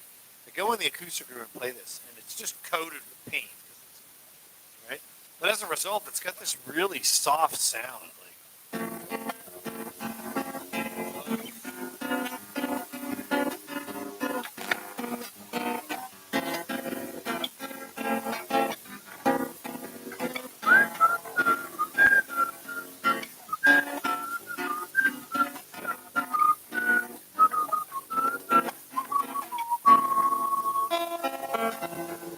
Right?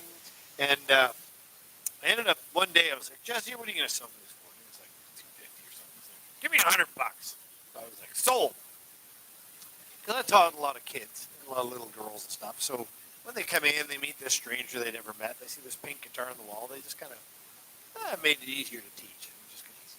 So this one little girl I was teaching, she was 6, I think, at the time. I said, she's a good little guitar player too. I said, what do you think I should call this guitar? I need a name for it. She looked at it. She goes, Piglet. And I went, well, that's the perfect name. So I used to Piglet play this for my nephew who lived on the farm, and it went like this.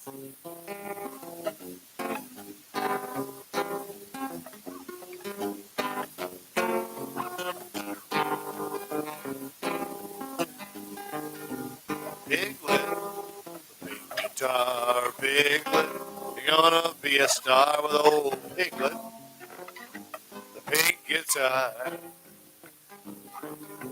And one day Piglet wanted to play, so he said to his mom and dad, I say, I want to learn to play guitar. Well, they said if you ask really nice, so he really asked him about once or twice, and he said, oh, Mom, I really want to play guitar. So they took him to town, and they had a look around, and they went to the music store, and they found one downtown with a real nice sound. But it was Piglet, pink guitar, Piglet, gonna be a star, old Piglet, the pink guitar. So Piglet went and he played and played, and he went and took his lessons, did his homework every single day, and pretty soon Piglet played guitar. So he thought he started to write a few, and then next you know, it was something he liked to do. An old Piglet could write songs on his guitar. It went kind of like this.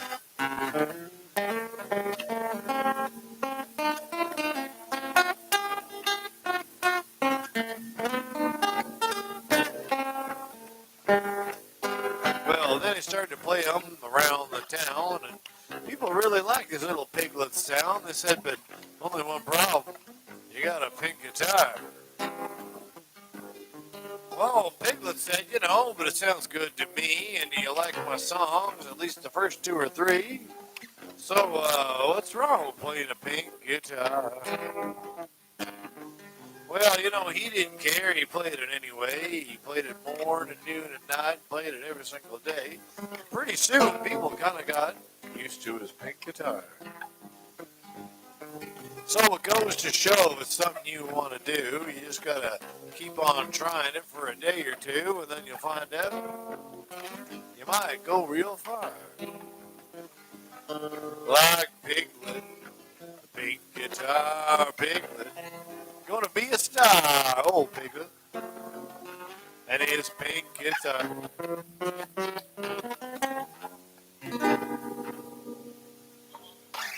Now I'm obviously improvising there, but the idea was to kind of write a song about something funny, you know, the guy, and I was going to do it for kids and kind of like write a story. I want to make a cartoon video of it, about a pig on a farm who decides he wants to play guitar. They're all just crazy. And Piglet gets his big guitar and plays it for the horses and plays it for the cows, and they all make fun of him. And then finally the old farmer comes up and says, like, you know, well, that's what you want to do. You're going to be. And then pretty after the end, you know, all the animals in the farm were singing along with him, you know, and I thought it'd be kind of funny, right?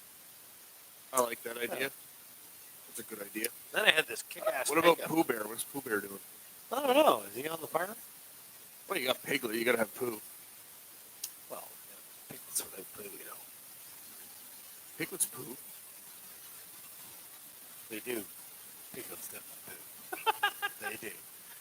But it's not stew. No. You don't want Piglet Pooh stew. Not if you have a clue. Not me, not you. Goo! 2. I'm going to go take number 1. The drummer. Well, we lost the drummer from the Foo to the Kung Flu. Wow. To a drug stew? I think it was a drug stew, not a Kung Flu. Came from a lab. Did it? I don't know what's going on. We're not even allowed to talk about the flu. Flu doesn't exist anymore. I don't know what to do. Say boo. Can't say moo? Say boo. That's not true. Your turn too. Go to the zoo. Oh, good one. We haven't used zoo yet. Oh, that's so true. I used that one already. It moved. Chris used true first. I didn't. Make your head blue. I am a little blue. Actually, no, I'm red. I am a little bit red. Better red than dead. Better red. Red Dead Redemption? To get out of this crazy rhyme scheme we got going on here, I was out there relieving myself and having to look up. I thought, what a lovely constellation there. Almost looks like a bow or something. It wasn't Orion. Pretty sure it's the Big Dipper right above you. There. The Big Dipper does like to hang out above my house. Yeah, pretty cool. So does Cool. Orion. You just gotta find him in the sky. I'd love to get more. I can almost always find Orion every time I get out of my car. I see Orion's pretty hard to miss. Yeah, pretty big. It's right there. Yeah. We only see him in the winter. Off in the distance, you know. I think he's going to be leaving our sky soon. We're going to get all new constellations for Oh, yeah? summer. Yeah, Ah. summer and fall we get different constellations. Okay, that makes sense. It's funny, I was talking to one of my buddies, said something, yeah, I'm checking out astrology. It's like, bullshit! It's all horseshit. It's proved a long time ago. And it was just funny. He's having a fit because he's into astronomy. And he just can't handle it. I'm like, oh, yeah, you're certain of that. Eh? Oh, yeah, yeah. He just didn't want to hear anything about it. He's like, yep, it's all horseshit. A lot of Okay, people are man. like that. Yeah, just couldn't handle it. All bullshit. I Another- saw it on Bill Nye. Yeah, another buddy was there. He's like, What's the phone? yeah, but you probably believe it. He goes, but have you ever seen any pictures of the Earth in space? He's like, yeah, thousands. He Googles it all up. We're like, so we start teasing him, like, yeah, but the moon landing, come on. Yeah, man. Yeah. It's just too expensive. We can't go back. Yeah. Yeah, that's what happened. Does it keep losing money? Is that it? How come all of the images of the Earth look CGI'd? Did you ask him that? No, he didn't want to hear it. I don't know if they're CGI'd, but they look CGI'd. They look pretty CGI. The world is not a perfect sphere, No, it is not. and all the pictures you see of the Earth is a perfect sphere.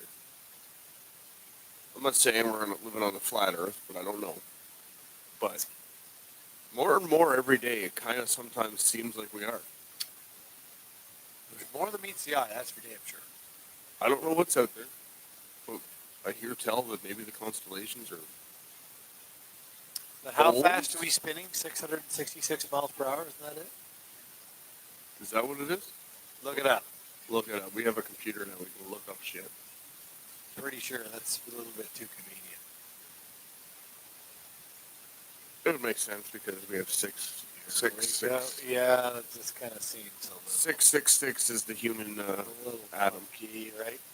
Human carbon. Okay, what am I searching here? Speed of the Earth, I believe it is.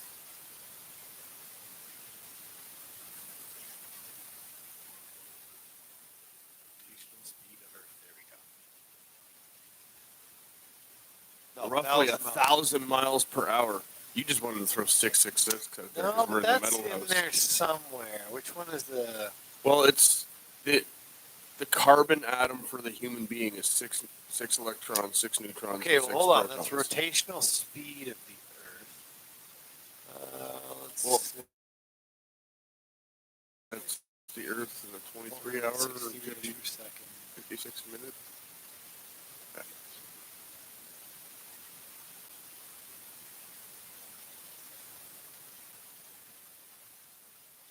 1,000 miles per hour. How could it fucking rotate at 1,000 miles per hour?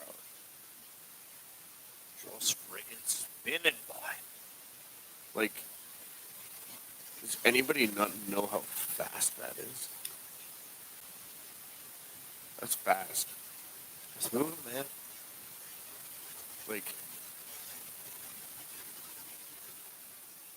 I'm trying to fathom that actually being the case. How did they figure that out? How I did they think figure it's. that out? How fast is the I don't know. Earth moving?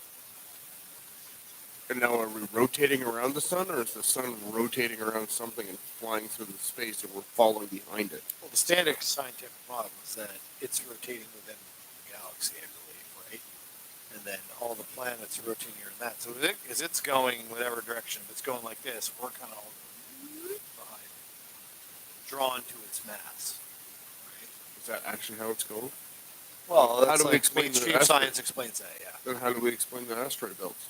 Asteroid belts and stuff. Yeah, they're all. It's all doing that. So imagine you got the sun as this little point, and we picture everything is going around it like this, right, like in a circle. But imagine it's going forward, so everything's going. Whoa! It's kind of dragging in this great big cosmic spiral. But what about the model where the sun is in the center and outside of that, there's like a whole fucking bigger sphere that the sun is inside of? Have you seen that? I haven't seen that one, but I mean, you're not talking about the standard scientific model, are you? What Because is in it, the standard Higgs scientific field? model, it's more of a disk than a sphere. Because things seem to go in disks in the. Well, they universe. say that it's wider. Like we're kind of like squashed. Oh, the planet, you mean? Yeah. Yeah, exactly.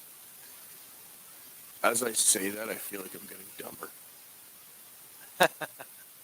Well, you know, you As kind of I'm got to pick repeating one it, or the other. I You know, You know what? I refuse to choose. oh, but you decide to talk about one or the other. You know, you can't really talk about them the same way. You got to like open your mind and go, okay, I'm going to talk about this flat theory, or I'm going to talk about the globe standard scientific theory. You I know, like to put them all together. that gets tricky. That's That's where when you feel dumb. that's where the fun starts, though. Well, look up this Earth speed 666. See what that says.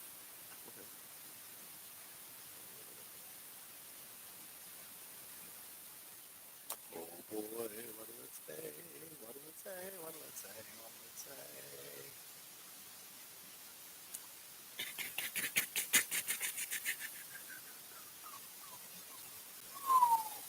Earth 666 wiki forum fandom. Why is the angle? Oh, there it is. The Earth, if the Earth is orbiting the Sun at 66,600 miles per hour. It said we were moving 1,000 miles per hour. No. We're rotating at 1,000 miles. The Earth rotating at 1,000 miles per hour. Oh, but we travel around the sun at 666 miles per hour. 66,600. 66. I knew it was there somewhere. Yeah, you could go even if you went Earth orbit speed.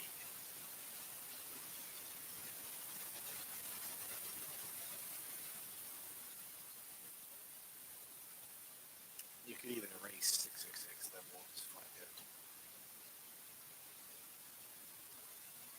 Making sure that number is correct. Thanks, Tips. I said fun and you totally didn't come on. You didn't even laugh. Now it's saying 30 30 kilometers kilometers per per second, 67,000 miles an hour. Now, Earth's orbital speed average. This is on Wikipedia. Earth's orbital speed averages 29.78 kilometers, or 66,616 miles per hour.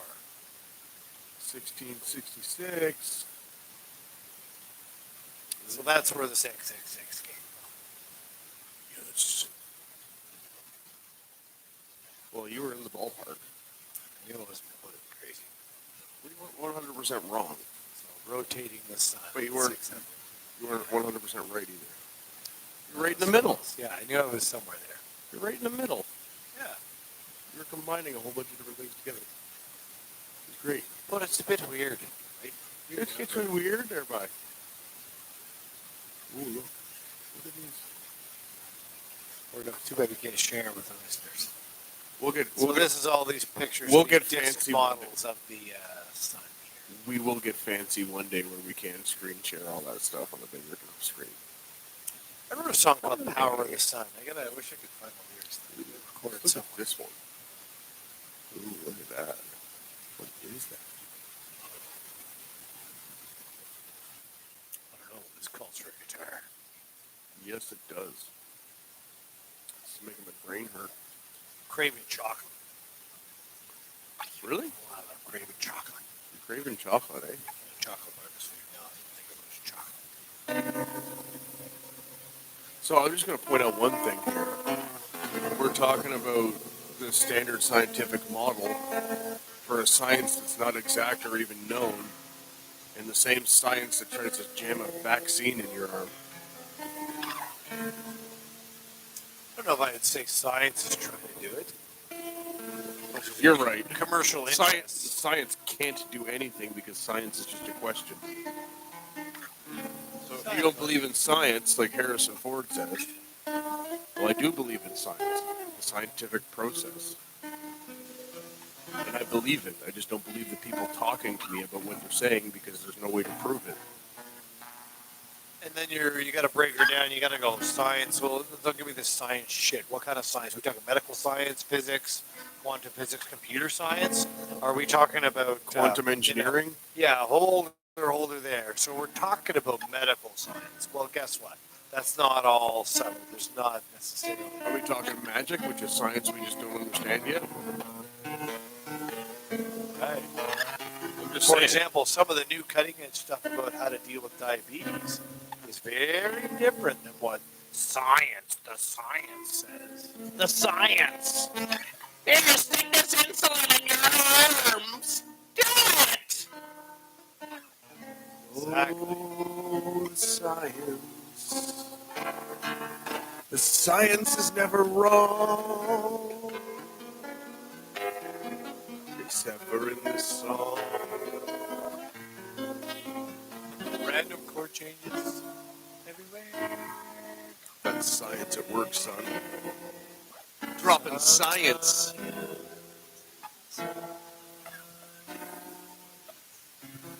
Which breed, like you said, which brand of science? Are we talking neuroscience? Which brand of science? Science. Pay for studies. Reason. Trying to get some stars. Science. Science always changes. Science is always changing. And it depends on who pays for it. Paying for the science. Pay a phone if it's such a phone. Oh, the science is never wrong. Except when they don't release the data. Release the data. I don't care. Just enough to get your reason. I just want the truth. Truth is for those with the money.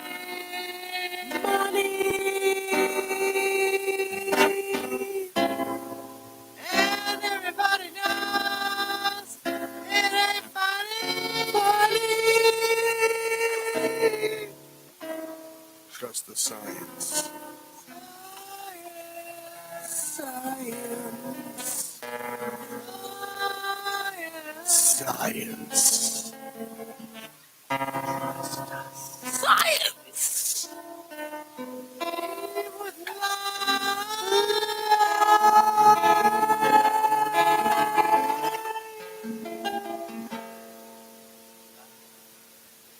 Trust the science or die. Just somebody else's truth. Fictional reality. Science proves nothing. Well, hello, TikTok. We have visitors on TikTok. And we're the only ones watching on YouTube. We're watching ourselves. Oh wait, we got a like. It wasn't me. Now we get 2 likes. Woohoo! Yes, I liked everything. Pretending Metal Dad is liking it. Because we're live on Morningstar Entertainment on YouTube. Oh, 3 likes now. Yay! Who's watching and liking? Say hi. Thank you for popping by. Another pie in the sky. Oh, just a pizza pie. It's a full moon tonight. They call it the pink moon in the sky. And I don't know what you're talking about because when I went outside, I didn't see a pink moon, but it looked kind of yellow. Tomorrow it'll be full. It's already full now. Oh.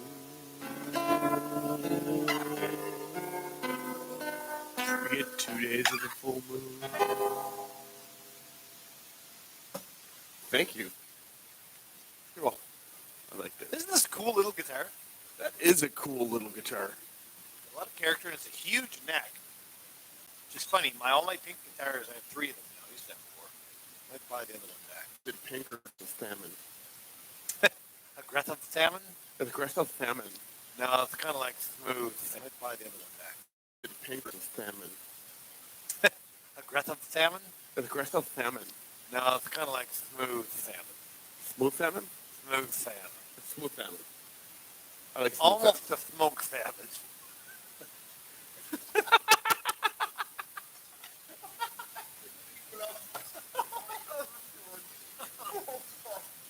Oh man, I do like smoked salmon. Only eat West Coast smoked salmon. It's the I best kind. I only eat seafood with females. Oh man, I love seafood. Scallops especially. I don't mind mussels. Bay of Fundy scallops, mussels are good. You know what? I want to try this. It's a way of making. I forget there's a name for it, but you take your mussels, fresh mussels, Flynn's slowly sliding off camera. and then you take like pine boughs, like cedar. That's some sort of deciduous, and you light them on fire. You lay them over the mussels, light them on fire, and then when the mussels pop out, you shake them all off because they're the smoky flavor. That sounds friggin' awesome, like beach style, you know. You know what? We should do that in the fire pit this summer Yeah, that's a great idea. when we do a podcast by the fire pit. We should do a whole bunch of cooking by the fire. Firecast. We're definitely going to do some stinging nettles on fire. They're the best. I can't wait to actually do a podcast by the fire. That's going to be fun. Roasted marshmallows. Yeah, man. Tell you have the marshmallows, all the stinging nettle. Make this some sausage. Oh, yeah. Wow. Hoping I know someone who might get a bear. Make some bear sausages. I know somebody. Who makes them or who gets the bear? Both. Ooh, cool. I was going to try it. I've had bear meat before, but I hear the sausage is real good. You got bear sausage. I got some ground bear sausage in the house. Oh, really, eh? No way. Yeah. Oh, jeez. Maybe Let's I'll cook cook up some a piece up. next time, man. I'll cook it up. Maybe I'll cook you up a little bit next week there. And Right, we'll that'd be some good. I'll make you a little bit of a wild meat meal. Oh, man, I'd appreciate that, boy. We'll see what's going on. I'll make something for next. My buddy Todd's coming next week. All right, cool, man. He was going to come in tonight. Well, you know Todd. Yep. But his wife, fiance, I'm not really sure what to call them. Fiance, I think at this point, 'cause I don't think they got married yet. But anyway, she's sick, so he had to stay home. But he's bringing a friend of his with him too, as well. So we're actually going to have 2 guests cool. next week. A guy who's been 35 years sober. I believe he's also, I think he's a veteran, if I'm not mistaken. And he's got some really cool stories, and he's going to come talk to us about his journey into sobriety. That sounds awesome. Because like we talked about last week, how we're all basically on this sober journey. I don't really count smoking weed as even getting fucking altered states of consciousness. I change into a different person when I'm drunk. I don't change into a different person when I smoke a joint. And that Jack hair was actually pretty nice. I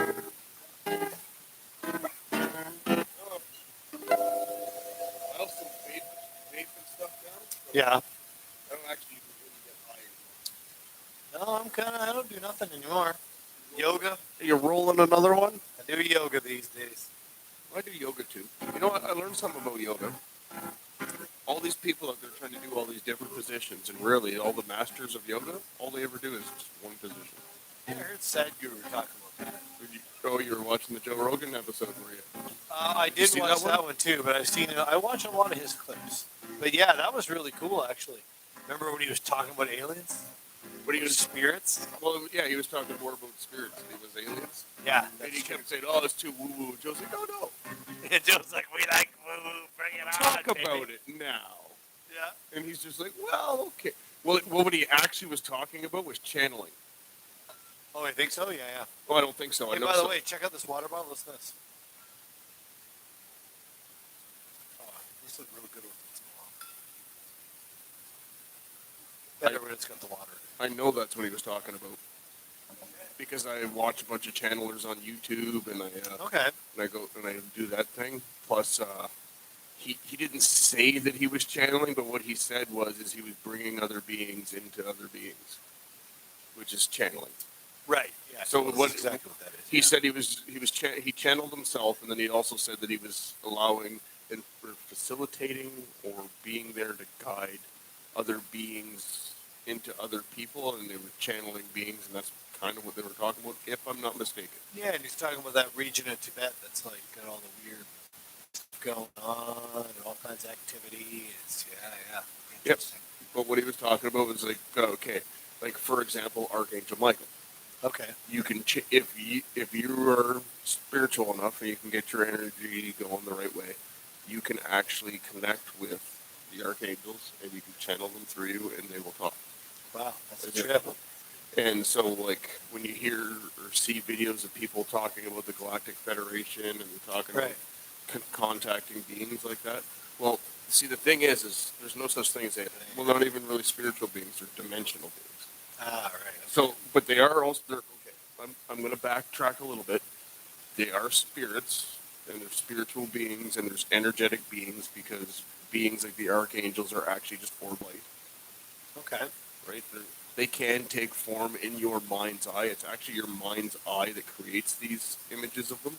Okay, that makes So sense. when you get it, that's kind of one of the facilitations, I think is the right word I'm going to use, for meditation.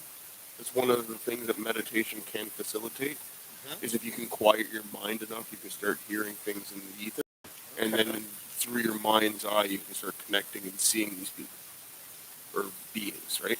The other thing that can happen is when you astral project, you can also do the same thing. You can interact with these beings. But right now, it's really our only way to contact them as a third dimensional human, because they exist, most of them, in the fifth dimension. Right. So when they talk about the Pleiadians and even Thoth himself, Yeah. Thoth himself, one of the stories on the Emerald Tablets is that Thoth created the pyramid, pulling it out of the ether in the fourth dimension. He phase shifted it from the fourth dimension into the third. Ooh, trippy. Was one of the stories in the Emerald Tablets of Thoth. The The Atlantean Atlantean. picture, it was of Egypt in like the, you know, it was 1700s or something like that in Cairo. And there was no pyramids. I can't remember what year it was. It's weird, like. Because they were buried. The pyramids were actually uncovered. Sure, it wasn't just the Sphinx and that, but the pyramids.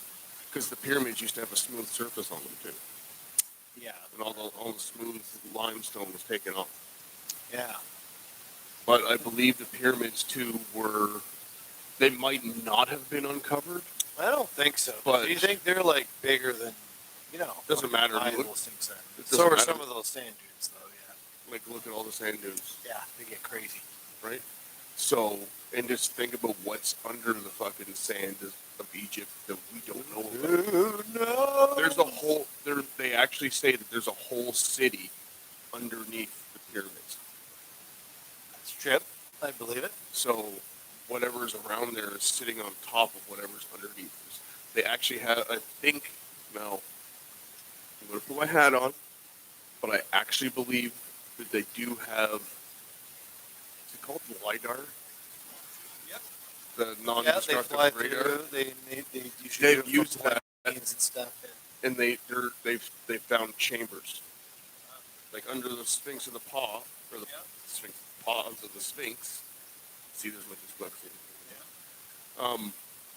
There's actually a chamber. I can't remember how many feet down. It might be 100 feet down or something like that.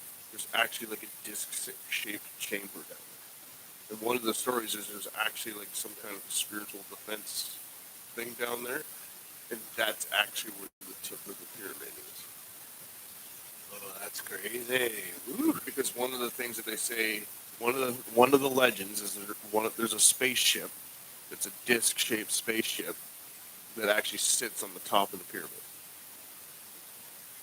That's a trip. That's cool. And if you look at the pyramids in South America, a lot of them look like they are landing pads for like helicopter-style things, Yep. or Big stairs type on of them, shit. yeah. And also, when you look at that whole complex from the sky, do you know what it looks like? Not talking about Egypt? Or you talking about It doesn't matter. I'm talking about Orion's South belt? America right now. You mean Orion's belt? Well, yes. All the pyramid sites Yeah. have 3 pyramids or more that basically mimic Orion. Right. Because the reason being is because Orion and Sirius is supposed to be where we're from. It was the Right. Syrians, who were a fourth dimensional race, that actually gave the Anunnaki ours. They didn't give it to them, but they helped them create our souls. Because our souls couldn't be created in the third dimension; they could only be created from a place of love in the fourth dimension. And this is when we were created as a slave race, according to the Book of Enoch. Right? So, when you look at the pyramids from the sky, yes, they look like Orion. But even more importantly, especially the ones in South America, and the reason I'm saying South America is because not everything is uncovered in Egypt, just the 3 big pyramids are, which apparently might even be on top of a hillside or a mountain. Wow, crazy. That's cool.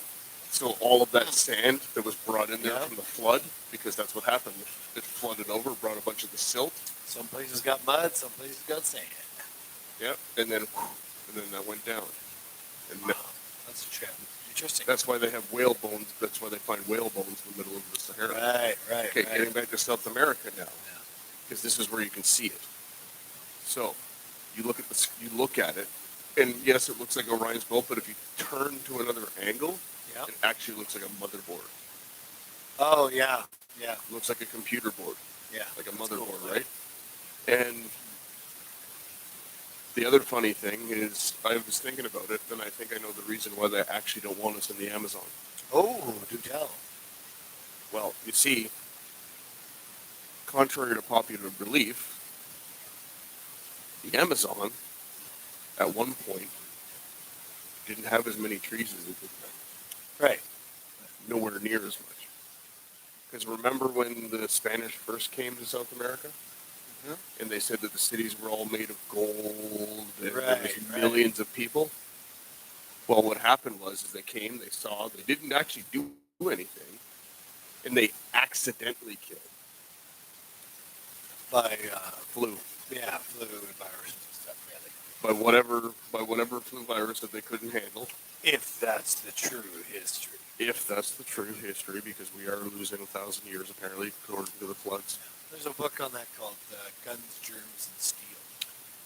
It goes all about that, The reason, you I, know, s- the standard model about how, the reason I say this too also is because using LiDAR again, they've analyzed it, and there's actually way more in there than anybody ever thought. And if we were to actually, so what they don't want to do is they don't want to clear cut it, because it would just prove how massive everything is and how much everything is Yeah. a lie. yeah. Hey, speaking of something else kind of interesting in that kind of a vein, did you hear about the lead sarcophagus found under Notre Dame? I think I did at one point, yeah. Yeah, because after the fires, when they damaged something, and they were down repairing these like heating ducts or whatever, they found this lead sarcophagus buried somewhere. I think it was maybe like the 14th century, like a bearded person, possibly. I don't know. And it's going to be open in the next week or so. When did We're they gonna find it? examine the contents. I think it was like a month or so ago. Maybe a little bit ago. Yeah. So Very this is recent. Oh yeah, super recent. Because remember there was the fires last year. Yeah. Or was it 2 years ago? I can't remember. Maybe it was last year. I think it was last year. Anyways, and yeah, so some of the stuff was damaged, and as they were storing it, they were going through, and then they found this lead sarcophagus, which I think is Jesus Christ. That's just me. Hold on. Let me get my tinfoil hat on here. What? Oh, it's on. Yeah.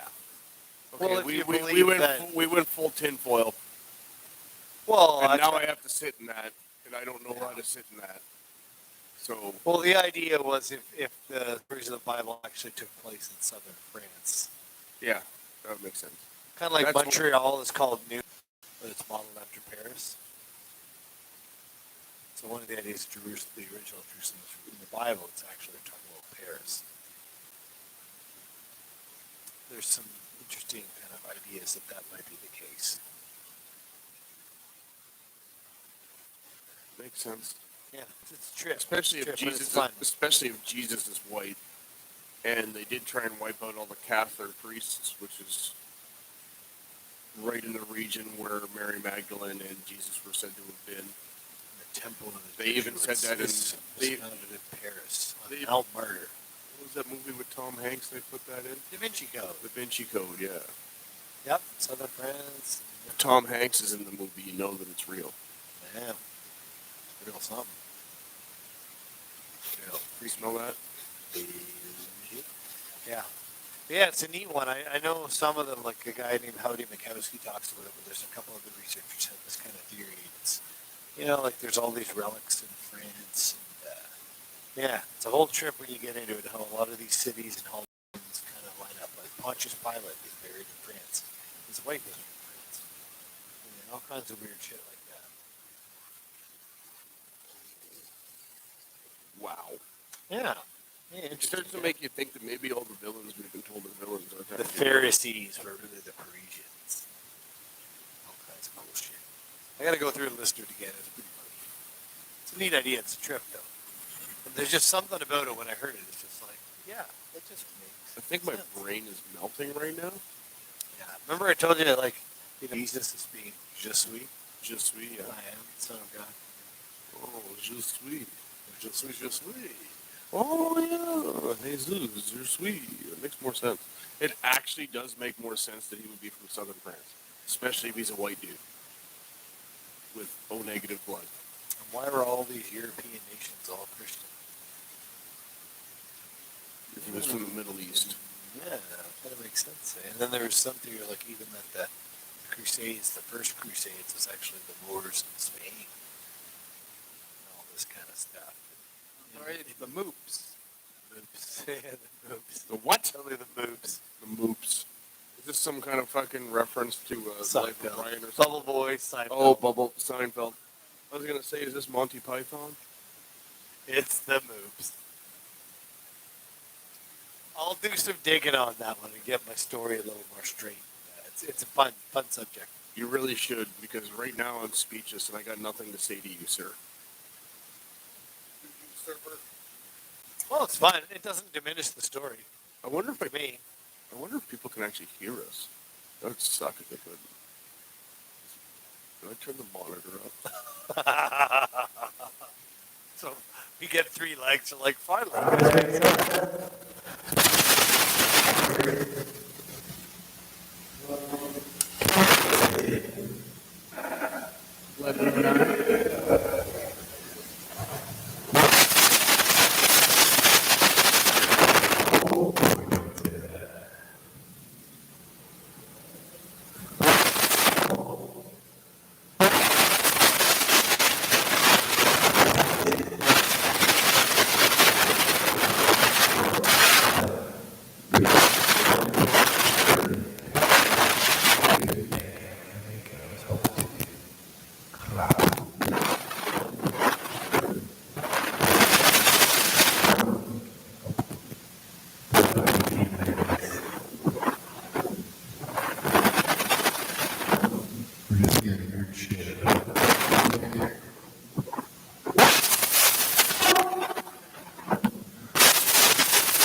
Something,